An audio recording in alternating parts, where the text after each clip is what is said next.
Before we begin, if you have an example of a mind map that you have done previously, maybe you can bring it with you and you can refer it.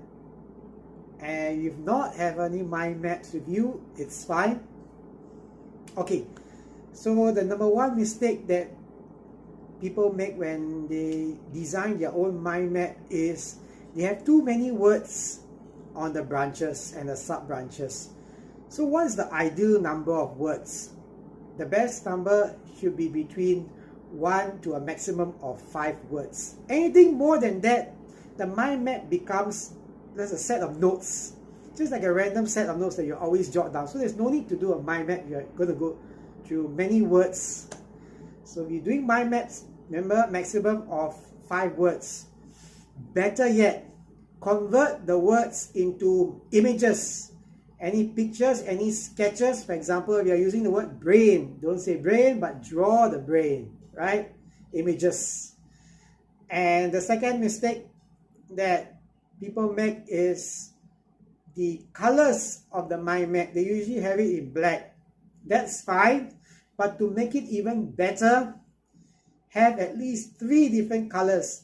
Don't have 2 bright colors, just general colors.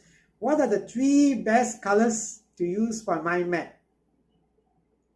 That's right. Purple because it jogs out our creativity. Blue for relaxation. And also green for relaxation.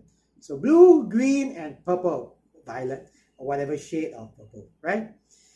So these 3 colors. Actually, there's another mistake that people make, and you can correct it yourself, is if you have done mind maps, and I always see the branches straight out.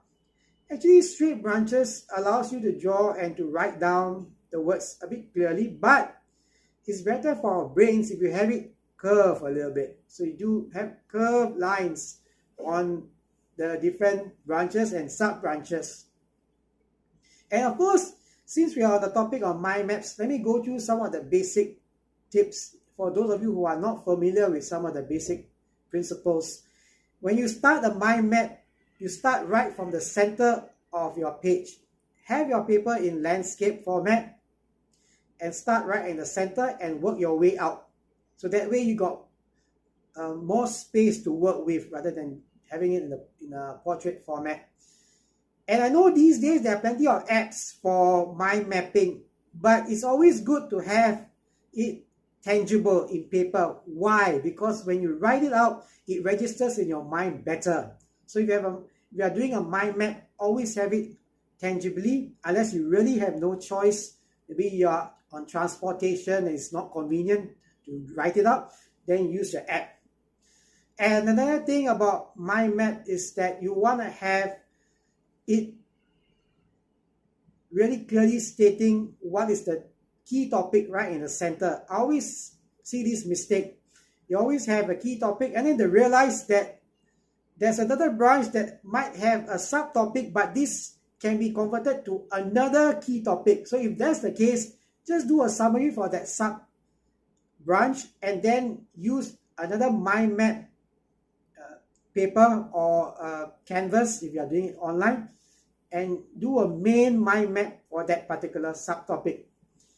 And another thing about mind map, if you are not familiar with it, it can be used for anything, not just for revision for your topics, for presentation purpose. Perhaps you would like to memorize lines or memorize your script for presentation. It can be used for actors and actresses if you want to memorize scripts.